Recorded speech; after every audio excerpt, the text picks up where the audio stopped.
May I ask, first of all, do you have a relationship with epilepsy? Anybody?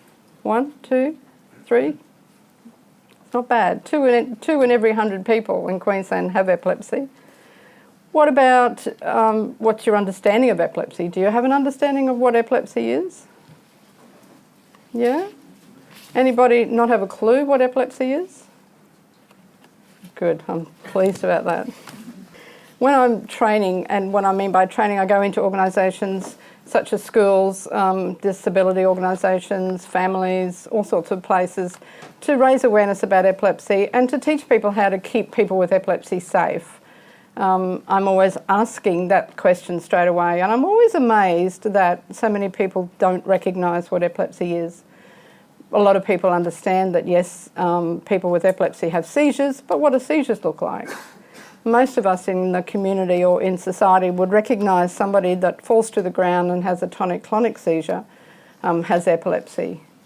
But little would they know that there's probably 40 plus different seizure types and maybe 100 plus different syndromes underneath this umbrella of epilepsy. It's quite a complex condition. People don't just fall to the ground and convulse when they have epilepsy. They could just, you know, go off with the fairies, just like I'm likely to do right now because I'm anxious. I could do some really bizarre things. I could just have some tingling. I could just feel sick in the stomach, and that could be the extent of my seizure. But certainly that could interrupt my day. It could interrupt the moment. It could interrupt life on a daily basis for me if that was the case. So seizures can look very different, and a lot of us don't understand that.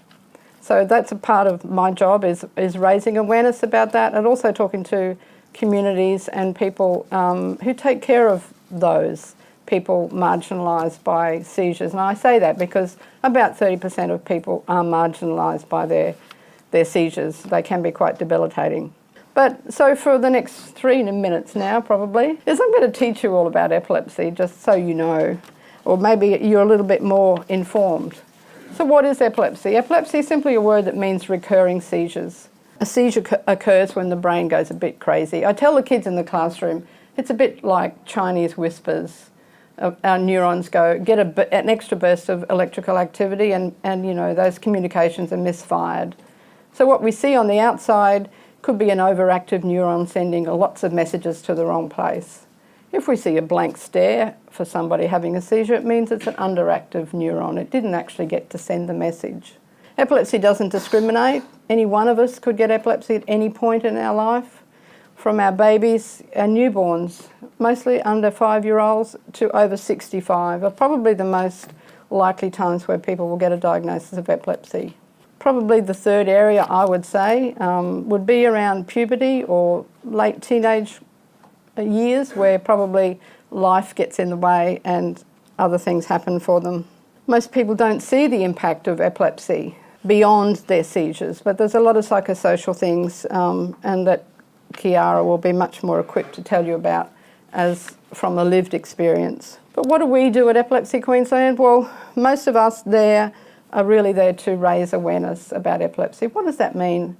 When I first started about 12 years ago with this organisation, I was amazed that it was so much of epilepsy was so little understood.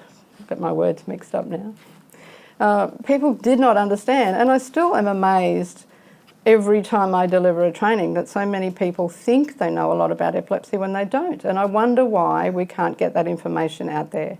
Are we scared of someone acting strangely? Perhaps we are. I think Epilepsy Queensland is in the business of helping people with epilepsy to live a full and fulfilling life. We want to support people to have an ordinary existence like most of us get to do. And we want to raise awareness of epilepsy in the community. I want to be able to speak to the person on the phone who's worried about going out on their first date, that they will be okay if they have a seizure. I would like to be able to assure everybody that I know with epilepsy that there's somebody there who's going to be able to take charge in the event of them having a seizure. It's a big fear for people that will I be safe where I go? Will I be safe where I work? Will I be safe walking down the street? I can't assure them that because I'm not confident that the community is able to keep them safe. About 70% of people are fairly well controlled on their medication or their other treatments, but about 30-35% have some debilitating type of syndromes or epilepsies that aren't well controlled. And I mean their seizures are not well controlled, which means life gets in the way for them. They may have seizures daily, they may have seizures weekly or monthly. It's way too much. So the medications don't work, the treatments don't work, and we try and keep them safe and keep them in a good place as much as possible. What we do at Epilepsy Queensland is we support people in that way as much as we can. We do that by training, raising awareness, training support workers to take care of people with epilepsy, training teachers, training all sorts of people to keep people safe through good, appropriate seizure first aid. We have a helpline, we offer counselling services, advocacy, and all sorts of workshops and training. We're moving into the waters of NDIS where we need to support people in a different way. But the bottom line is epilepsy still has a huge amount of stigma and misunderstanding. And it's my aim and goal, I suppose, in this work is to break down those misconceptions. Let's kind of kill those myths that have been going on for a long time. You can't possibly swallow your tongue for one of them. People still believe that you can. People still believe that epilepsy is contagious, for God's sake. No, it's not. We want to let people reach their full potential who have epilepsies. As an organisation, we're so grateful. As a person who has worked in this industry for so long, I am overwhelmed at the idea that all you people are volunteering your time to come up with some solutions for us. It just kind of, and me and technology. So these are the kind of the problems that, or some of the problems that we've come up with or reduced for you. We'd really love some age-appropriate resources for our kids and for our teenagers living with epilepsy. Like I said, the psychosocial stuff is really difficult. You know, the diagnosis sometimes is not so bad. The seizures sometimes aren't so bad either, particularly if the medications work. But telling your kid that they've got epilepsy, telling their peers, like, you know, I'm normal, is really difficult. How do we engage that age group? Teenagers who are just kind of working their way through that stage in life where I want to party, I want to stay up night, I want to drive, I want to do all those things that my mates are doing, and suddenly I can't because I have now got seizures on board. How do we help them through that transitioning period? It's a really difficult age group. Referrals to Epilepsy Queensland, it's a real challenge for us to get our name in the clinics, in the doctor surgeries, in rural areas. We want to be the people that they get to hear about when they get that diagnosis, because when someone tells you you've got epilepsy, you're going to have seizures for the rest of your life, they're probably going to affect you this way, they don't hear anymore. So where do they go after they leave the doctor's surgery? We want them to come to us so that we can support them. And we find that really hard to get our name on the neurologist list or the doctor's list or the emergency department's list of people to contact. So if we could find a way that we could get those referrals, it would be so beneficial for the person living with epilepsy or the potential that they may have.